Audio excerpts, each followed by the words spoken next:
शुरुआत MCL funding status के साथ। दोस्तों, कल मुंबई में कुछ एमसीएल एंटरप्रेन्योर के साथ इन्वेस्टर की बैठक हुई। आने वाले दिनों में इन्वेस्टर्स और उनकी पूरी टीम हमारे अलग-अलग राज्यों में जो अलग-अलग एंटरप्रेन्योर्स की टीम है, हमारे एमवीपी, हमारे एमएसएस, इन सब के साथ अलग-अलग मीटिंग करेंगे। ये उस राज्य में किस तरह से प्रोजेक्ट हम कर सकते हैं, कैसे उसको एग्जीक्यूट करना है, क्या टाइमलाइन है, ये सब चीजों के लिए वो अलग-अलग क्षेत्रों में उनके एक्सपर्ट के साथ मीटिंग करने वाले हैं।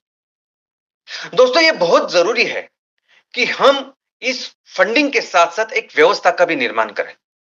क्योंकि अभी तक जो सफर हमने तय किया है, अगर इस सफर में हम देखें, तो हमने हमेशा जो जिस शिद्दत के साथ इस विजन, मिशन को बढ़ाया है, इस परिवार को बढ़ाया है, बहुत डेडिकेटेडली, पैशनेटली हर एक व्यक्ति इस पे काम करता है।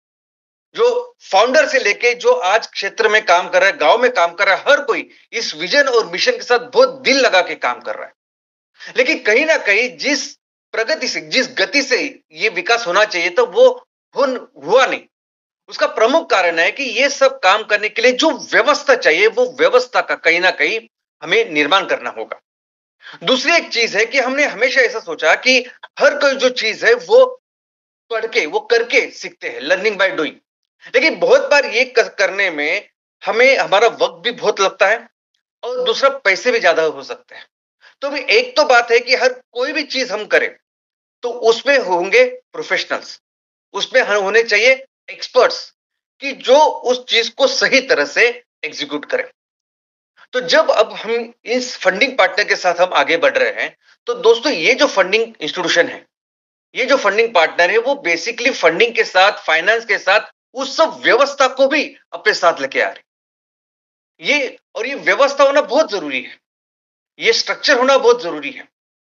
आने वाले दिनों में ये लोग इस फाइनेंस के साथ साथ, इनफैक्ट इनके इन हाउस भी अगर आप देखेंगे तो पूरा आर्टिफिशियल इंटेलिजेंस एग्रीकल्चर में, यानी हम जहां जिस जमीन से कुछ खेती करेंगे वहां से लेके उसके कंज्यूमर तक, कस्टमर तक, पूरी जो सिस्टम है, पूरा जो वैल्यू चेन है, उसके लिए जो जो स्ट्रक्चर लगना है, उसके लिए जो व्यवस्था लगनी है, बैक सपोर्ट लगना है, वो सब व्यवस्था का निर्माण ऑलरेडी इन प्लेस है। इसके लिए इंश्योरेंस हो या पेमेंट गेटवे हो या आपको कौन सी जमीन में क्या करना चाहिए, इसके लिए जो छोटी छोटी चीजें, ये छोटी छोटी टेस्ट करनी है, वो सब कुछ चीजें इसमें होने वाली है। इनफैक्ट एडमिनिस्ट्रेशन भी अगर आप देखोगे तो एडमिनिस्ट्रेशन में एक बहुत बड़ा बदलाव आने वाले दिनों में आप देखोगे। ऑफिस में बहुत बड़ा बदलाव आप आने वाले दिनों में देखोगे। और ये जो इंस्टीट्यूशन है, ऐसे समझिए कि वो हम जिस मिशन और विजन के साथ काम कर रहे हैं, वैसे ही विजन और मिशन लेके वो चल रहे हैं। इनफैक्ट जब भी हम, यानी एमसीएल के जो प्रमुख व्यक्ति है और खुद इन्वेस्टर जो उनके ओनर है, जो प्रमुख व्यक्ति है, जब हम बात करते हैं तो हमने डिसाइड किया कि हमें ये प्रोजेक्ट्स करने हैं, कितने गोल, कितने एमसीएनजी प्रोजेक्ट्स करने हैं, किस तरह से हमें एमवीपी और एमपीओ के लेवल पे भी बिजनेस का निर्माण करना है, जो मैं हमेशा हर शुक्रवार यहां बताता रहता हूं। और हमने ये भी तय किया है कि हमें आने वाले दिनों में किस तरह से कितनी फंडिंग इसमें डालनी है या आई मीन उपयोग करना है उसका। लेकिन ये सब होने के बाद जब हम संस्थापक जब बात करते हैं या इसको आगे लेके जाने के लिए पूरा प्लान बनाते हैं, उसको एग्जीक्यूट करने के लिए फिर से एक सिस्टम होती है। वो लीगल सिस्टम हो सकती है, कंप्लायंस सिस्टम होती है, तो थोड़ा सा उसको जो वक्त लगता है वो हो। लेकिन अभी ऐसा समझिए कि वो पूरी संस्था आज एमसीएल में बन चुकी है। जब आप उनसे मिलेंगे तो आपको ये पता चलेगा। तो आने वाले दिनों में जब भी हम काम करेंगे, जब भी हम इसके आगे जाएंगे, इनफैक्ट उन्होंने ये भी सोचा है कि ये सब काम करने के लिए हमें पूरी पार्टी कोरी करके हमें आगे जाना है। यानी जो भी लायबिलिटी आज एमसीएल के ऊपर है या एमसीएल के डायरेक्टर्स के ऊपर है, उसको पूरी तरह से नील करके फिर एक बहुत भव्य बिजनेस का निर्माण करना है। और दोस्तों, ये जो संस्था है, ये मैं तो आपको कहूंगा कि इसके आगे आप फाइनेंस और फंडिंग की चिंता ही मत कीजिए। इतने कैपेबल लोगों के साथ आज हम फंडिंग की शुरुआत कर रहे हैं या फाइनेंस का काम कर रहे हैं। लेकिन सबसे अच्छी बात है कि उस फाइनेंस के साथ साथ वो बहुत बड़ा इंफ्रास्ट्रक्चर, बहुत जो जरूरी सिस्टम है, वो भी साथ हमारे लेके चल रहे हैं। तो अभी हमारा काम क्या है? तो दोस्तों, हमारा जो इशू है, हम पूरे परिवार में जितने भी उद्योजक हैं, हमारा फोकस क्या होना चाहिए? हमारा फोकस ये होना चाहिए कि वो जो बिजनेस करना है हमारे लेवल पे, उसके लिए एक प्रॉपर एक्शन प्लान बनाना। कौन सा बिजनेस तैयार करना है वो डिसाइड करना। एक बार हमने बिजनेस के लिए एक्शन प्लान तैयार किया, कौन सा बिजनेस आइडियाज हमने तैयार की, तो उसके बाद उसको एग्जीक्यूट करने के लिए फिर एक्सपर्ट्स है, उसको एग्जीक्यूट करने के लिए फिर फाइनेंस है। हमारा फोकस क्या होना चाहिए कि मैं जिस तहसील में रहता हूं, मैं जिस ग्राम पंचायत में रहता हूं, तो मेरे यहाँ कौन सी वो चीज है जो निर्माण हम कर सकते हैं।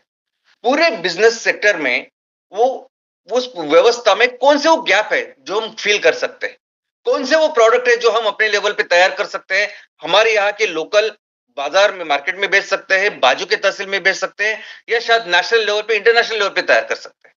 तो ऐसी चीजों में काम करना है कि हमारे यहाँ एग्रोक्लाइमेटिक कंडीशन क्या है, हमारे यहाँ किसान क्या क्या उगा सकते हैं, हमारे यहाँ जियोलॉजिकल कंडीशन कैसी है, हमारे यहाँ लोगों के पास स्किल कौन से है, और इन सबका उपयोग करके क्या बिजनेस हम तैयार कर सकते हैं, यही हमारा सबसे महत्वपूर्ण काम है। और हम जिस अलग अलग सेक्टर में काम करते हैं वहां बहुत सारी पॉसिबिलिटीज भी है। सिर्फ बायोफ्यूल की बात करें, शुरुआत की बात करें, तो बायोफ्यूल में भी दोस्तों आज cooking fuel, clean cooking fuel ये बहुत बड़ी ग्लोबल समस्या है।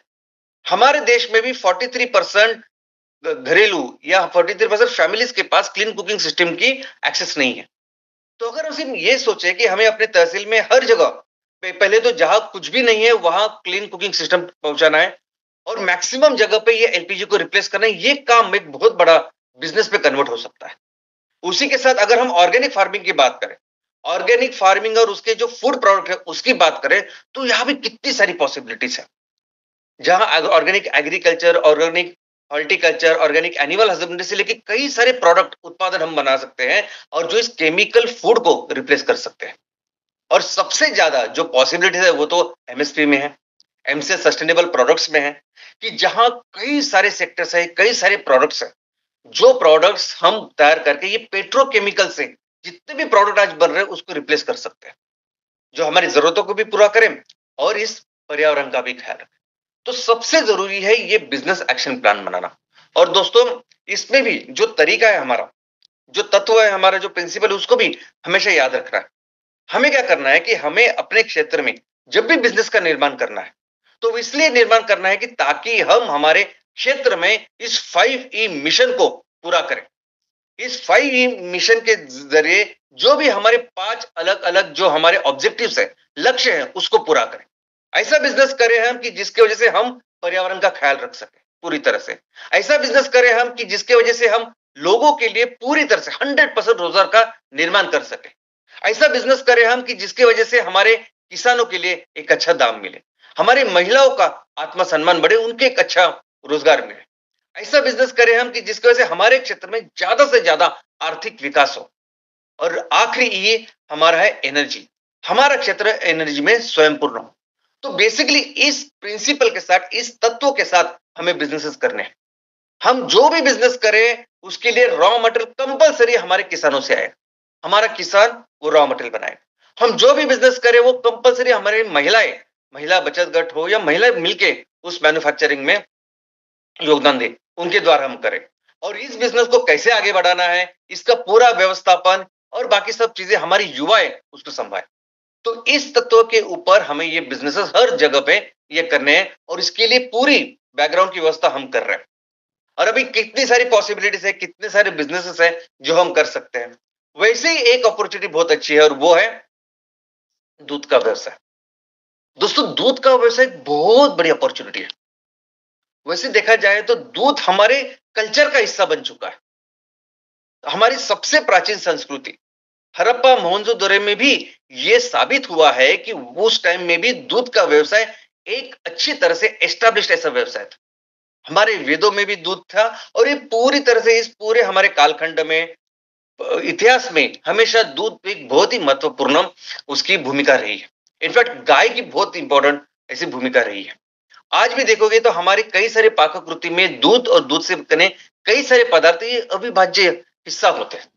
इसलिए दूध हमारे देश में बहुत बहुत इंपॉर्टेंट एक फास्ट मूविंग कंज्यूमर गुड्स है। ऐसा समझिए कि हर दिन हर घर को दूध लगता है आज हमारे देश में। कोरोना के काल में, कोरोना में जब पूरी तरह से बाकी के सभी बिजनेसेस बंद थे, सब लोग अपने घर में थे, लेकिन दूध का बिजनेस चल रहा था। ऐसे जीवनावश्यक वस्तु जिसे कह सकते हैं ऐसा दूध है। आज की तारीख में हमारे देश में जितनी भी जीडीपी निर्माण होती है, 5% जीडीपी इस दूध की वजह से निर्माण होती है। 8 करोड़ लोगों को डायरेक्ट एम्प्लॉयमेंट इस दूध की वजह से मिल रहा है, इस दूध की बिजनेस की वजह से मिल रहा है। पूरी दुनिया में यानी हमारा ये दूध इतना इंपॉर्टेंट हमारे लिए है, हमारे कल्चर का हिस्सा है कि पूरी दुनिया में जितना भी दूध निर्माण होता है 23% दूध हम बनाते हैं और हम सबसे ज्यादा कंज्यूमर भी है, सबसे बड़े कंज्यूमर भी। और यही कंजम्पशन अभी 23% से लेके 33% इतनी होने वाली है। और दूध सिर्फ दूध ही नहीं, दूध से कई सारे प्रोडक्ट है, कई सारे उत्पादन है कि जिसके ऊपर बहुत अच्छा काम किया जा सकता है। उसकी मार्केट डिमांड, उसकी बिजनेस साइकिल, उसके ऊपर पढ़ाई की जा सकती है और कई सारी अपॉर्चुनिटीज आज हमारे सामने तैयार हो सकती है। दूसरे लोग और इस पूरे डेयरी बिजनेस में या दूध के बिजनेस में कई सारे ऐसे चीजें हैं जो हम बेहतर कर सकते हैं। सबसे पहले तो ये समझते हैं कि दूध की जो मार्केटिंग या आज मार्केट में दूध मिलता है या दूध के अन्य प्रोडक्ट मिलते हैं, 34% ये जो प्रोडक्ट बेचे जाते हैं या दूध बेचा जाता है वो ब्रांड बेचते हैं। और बहुत बड़ा हिस्सा यानी ऑलमोस्ट 66% जो है वो आज भी दूध वाले, किसान, ये सब मिलके डायरेक्ट डायरेक्ट लोगों को अ, उसकी मार्केटिंग करते हैं या पहुंचाते हैं। अभी इसमें लेकिन आप देखेंगे कि दूध जिस तरह से हम तैयार करते हैं, उस दूध का जो मैक्सिमम दूध जो बनता है वो कोऑपरेटिव के माध्यम से बनता है। कोऑपरेटिव का मतलब है कि वहां भी हमारा किसान अपने वैयक्तिक लेवल पे इस दूध का निर्माण करता है और हर दिन वो दूध निकाल के वो अपने गांव में जो कोऑपरेटिव के दूध संकलन केंद्र होता है वहां जाके देता है। तो वहां भी हमारे किसानों की जो परिस्थिति है वो शायद बाकी के किसी जैसे हम खेती करते हैं वैसे ही है। किसान अपने लेवल पे इन जो एनिमल्स है, जो जानवर है, गाय भैंस है, उनको लेता है, उनका पालन पोषण करता है, उनकी अगर कुछ बीमारी है उसका ख्याल रखता है, उनके लिए जो खाना लगता है या उनके जो ग्रेजिंग होती है उसका ख्याल रखता है और ये सब करके फिर वो दूध दूध को निकाल के फिर सुबह लेके जाता है। अभी किसान ये सब कुछ जो करता है वो अपने लेवल पे जितने भी रिसोर्सेस है उस लेवल पे करता है। एक जमाना था जैसे मैंने कहा कि दूध हमेशा हमारे कल्चर का हिस्सा रहा, गाय हमेशा बहुत पवित्र हमारी कल्चर का हिस्सा रही है। हर ग्राम पंचायत में, हर गांव के लेवल पे सिर्फ गायों गायों के लिए एक स्पेशल गाय कुरन होता था जो उनके खाने के लिए उनकी व्यवस्था थी, लेकिन आज वो व्यवस्था वैसी नहीं है। तो किसान हम अपने लेवल पे जो कुछ होता है बनता है उससे वो उसका पालन पोषण करता है। अभी वही अगर आप दूध जो होता है वो बेसिकली उसकी क्वालिटी उसके ऊपर डिपेंड है कि वो हमारी जो गाय है वो क्या खाती है, उसकी सेहत कैसी है, वो सब कुछ उसमें वो तत्व न्यूट्रिशन कैसे, वो सब। तो जो दूध हम आज ले रहे हैं इंटरनेशनल लेवल पे अगर हम देखेंगे तो इंटरनेशनल लेवल पे इसका बहुत ख्याल रखा जाता है कि गाय को कौन किस तरह से आप क्या खाना खिलाते हो या उसकी तबीयत का, इलनेस का क्या ख्याल रखते हो। तो और बहुत अच्छे क्वालिटी का दूध वो मिलता है, हमारे देश में भी मिलता है। लेकिन बहुत जगह पे ऐसी परिस्थिति है कि जहां हम इसमें बदलाव कर सकते हैं, जहां इन इस क्वालिटी के हर लेवल के ऊपर हम इस दूध की क्वालिटी को एक इंटरनेशनल क्वालिटी के ऊपर लेके जा सकते हैं, जो हमारे देश में भी ऑलरेडी है, जो कई सारे ब्रांड्स तैयार कर रहे हैं वैसे ही हर किसान तैयार करे। हमारे क्षेत्र में हम जिस ग्राम पंचायत में रह रहे हैं, जहाँ काम कर रहे हैं, जहाँ हमारा प्रोड्यूसर ऑर्गेनाइजेशन है, वहां उस लेवल पे कर सकते हैं हम। किसानों की सहायता कर सकते हैं कि वो अच्छे जो हमारे देसी ब्रीड है उसके साथ शुरुआत करें। अगर उन्हें कोई भी मेडिकल एड लगता है तो उसका हम ख्याल रख सकते हैं। उसको जो अच्छा न्यूट्रिशन खाना चाहिए उसका हम ख्याल रख सकते हैं और ख्याल रख सकते हैं कि जो दूध वहां से निकले वो बहुत अच्छी तरह से अच्छे क्वालिटी का बने, ताकि उसके उसके जो उत्पादन है वो भी इतने ऊंचे हो सकते हैं। तो हम दूध के व्यवसाय में जो बदलाव ला सकते हैं एज ए एमसीएन, तो उसमें ये सब चीजें हम शुरुआत कर सकते हैं हमारे किसानों के साथ। और दूसरा, जैसे अभी केमिकल फार्मिंग से हम ऑर्गेनिक फार्मिंग में लेके जा रहे हैं, यानी हम चाहते हैं कि रासायनिक जो खेती हो रही है उसको हम रिप्लेस करें सेंद्रीय खेती के साथ। वैसे कुछ दूध के साथ भी, दूध डेयरी बिजनेस में कई सारे ऐसे लेवल ऐसे चीजें हैं कि जो जहां केमिकल्स का उपयोग किया जाता है। जब जहां मैंने देखा कि जो ब्रीड होनी चाहिए वो लोकल ब्रीड, हमारी जो ओरिजिनल गाय है उसके काफी सारे उपयोगी तत्व भी हैं और काफी सारे उनके बेनिफिट्स है। लेकिन ज्यादा दूध लेने के लिए शायद हम संकरित या बाकी दूसरी ब्रीड लेते हैं दूसरा वो दूध बढ़ाने के लिए हम हार्मोन्स का उपयोग करते हैं। तीसरा जब और कुछ केमिकल्स का जब न्यूट्रिशन खाना नहीं मिले तो कुछ केमिकल्स उसमें डाल सकते हैं ताकि ज़्यादा से ज़्यादा वो जो चीज़ें लगती है वो मिले। इलनेस का कभी-कभी होता है कि हम उतना ख़्याल नहीं रखते कि तो दूध उसमें मिक्स हो सकता है, तो एंटीबायोटिक्स उसमें आ सकते हैं। तो इसमें हम पूरी तरह से किस तरह से सभी रासायनिक चीज़ों को उपयोग नहीं करके ऐसे दूध का निर्माण करें जो पूरी तरह से ऑर्गेनिक, हर लेवल पे हम सिर्फ़ और सिर्फ़ ऑर्गेनिक सेंद्रीय दूध का निर्माण करें, जिसे आज ए टू मिल्क भी कहा जाता है। और इस ए टू मिल्क के ऊपर अब बने जितने उत्पादन हैं, जिनकी आज मार्केट में बहुत अच्छी डिमांड है। सबसे अच्छी बात तो ये है कि आज अ, अ, लोगों में इसके ऊपर अवेयरनेस बहुत तैयार हुई है। लोगों को पता है कि नॉर्मल दूध और ऑर्गेनिक दूध या ए टू मिल्क में कितना फ़र्क है और कितने उसके अच्छे बेनिफिट्स हैं। तो ऐसा समझिए कि मार्केट आज अच्छी तरह से तैयार है। हमें सिर्फ़ वो करें, हम सिर्फ़ अच्छे क्वालिटी या प्रद का दूध निर्माण करें, 100% ऑर्गेनिक दूध का निर्माण करें और लोगों को दें, तो आज लोगों को भी इसकी बहुत ज़्यादा ज़रूरत है। तीसरा ऐसा है कि हमारे यहाँ दूध में बहुत सारा फ्लक्चुएशन होता है डिमांड और सप्लाई के बिजनेस में। जैसे तो अगर त्योहार हो तो दूध और दूध से बने जो अलग-अलग प्रोडक्ट्स हैं, उसकी डिमांड बहुत ज़्यादा होता है जब कोई फेस्टिवल्स वगैरह होता है।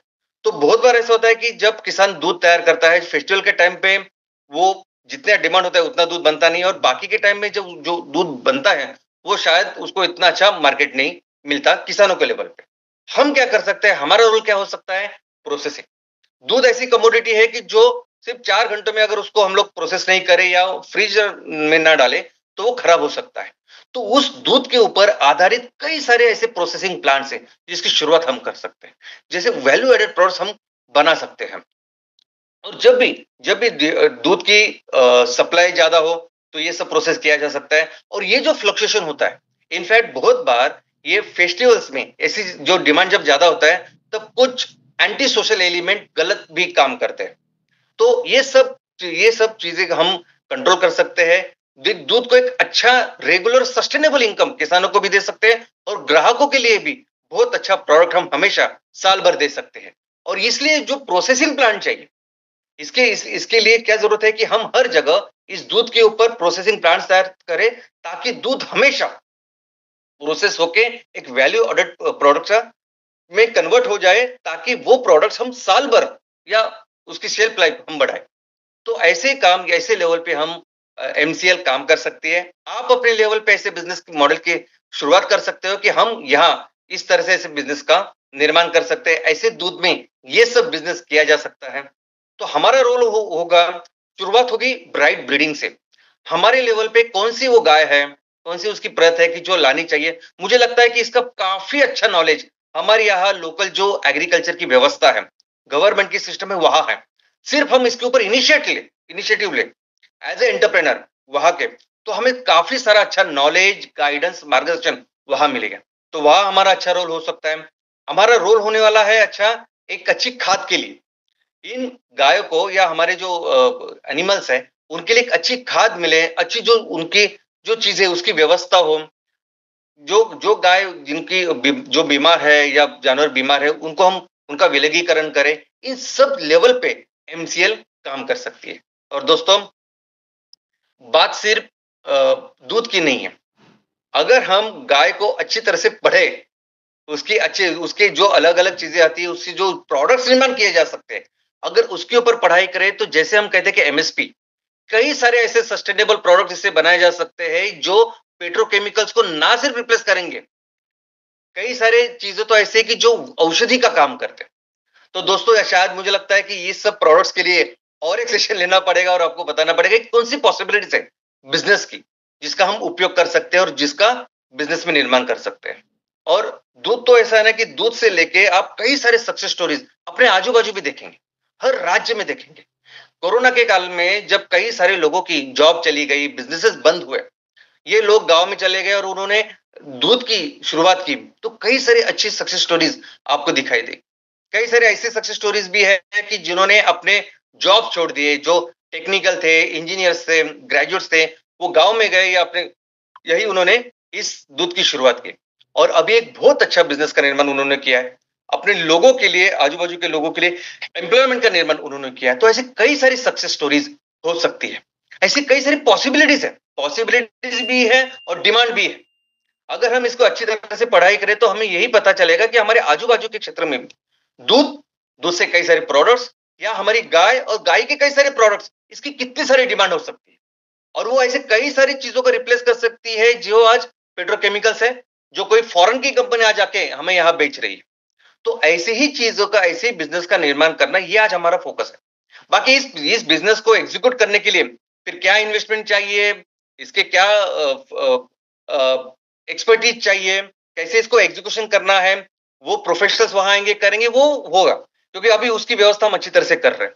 तो सबसे इम्पोर्टेंट बात है कि हम एक करें, हम धीरे-धीरे ऐसे बिज़नेस मॉडल को तैयार करें और इसको एग्ज़ीक्यूट करें और उस लेवल तक पहुँचे। देखो हमारा पोटेंशियल ही है।